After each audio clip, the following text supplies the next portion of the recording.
নমস্কার বন্ধুরা, সম্বাস কুকিং এ আপনাদের স্বাগত। আজকে আমি রান্না করব মানকচু দিয়ে মাছের ঝোল। মানকচু দিয়ে মাছের ঝোল করার জন্য এখানে আমি মানকচু নিয়ে নিয়েছি। মানকচুটাকে আমি কেটে নেব। আর এখানে 3 পিস মাছ নিয়ে নিয়েছি। চলুন দেখে নেওয়া যাক কিভাবে আমি রান্নাটা করি। কচুগুলোকে আমি এইভাবে ডুমো ডুমো করে কেটে নিয়েছি। এবার আমি একটু সিদ্ধ করে নেব। 5 মিনিট মতো কচুগুলোকে আমি সিদ্ধ করে নেব। মানকচুগুলো 5 মিনিট মতো সিদ্ধ করে জলটা ঝরিয়ে নিয়েছি।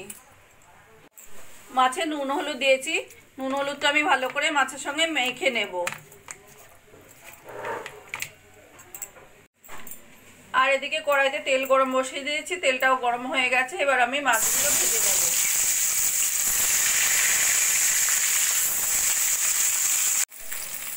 মাছের একটা পিঠ ভাজা হয়ে গেছে। আমি আস্তে করে উল্টে দেব।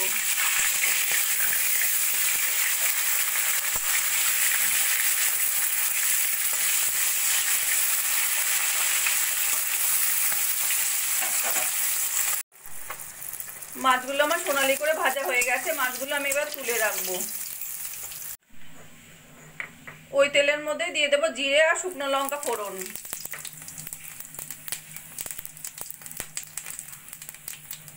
দিয়ে দেবো একটা মিডিয়াম সাইজের পেঁয়াজ, ছোট ছোট করে কেটে নেওয়া।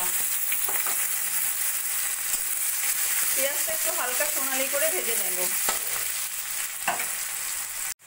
পেঁয়াজ হালকা সোনালি করে ভেজে নিয়ে দিয়ে দেবো আমি পরিমাণ মতো নুন, হলুদ, জিরের গুঁড়ো, লঙ্কার গুঁড়ো,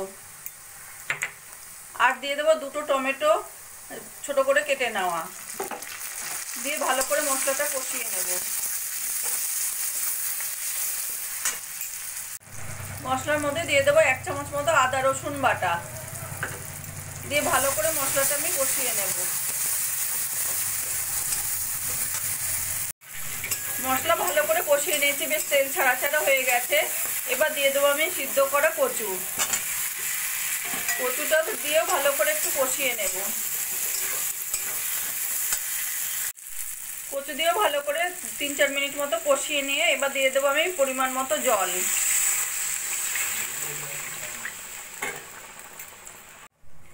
এবার একটা ঢাকা দিয়ে যতক্ষণ না কচুগুলো সিদ্ধ হচ্ছে ততক্ষণ রান্নাটা করে নেব। ঝোল আমি ঢাকা দিয়ে 5 মিনিট মতো রান্না করে নিয়েছি। এবার আমি ঢাকাটা তুলে দেখে নেব।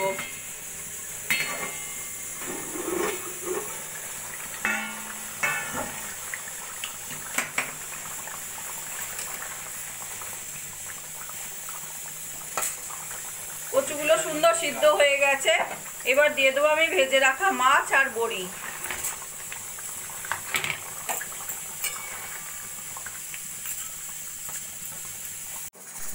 মাছ দিয়েও 2-3 মিনিট মতো রান্না করে নিয়েছি। এবার দিয়ে দেবো আমি 2টো চেরা কাঁচা লঙ্কা আর একটু ধনেপাতা ছড়িয়ে নিয়ে একটু নাড়াচাড়া করে মিশিয়ে আমি গ্যাসটা বন্ধ করে দেব।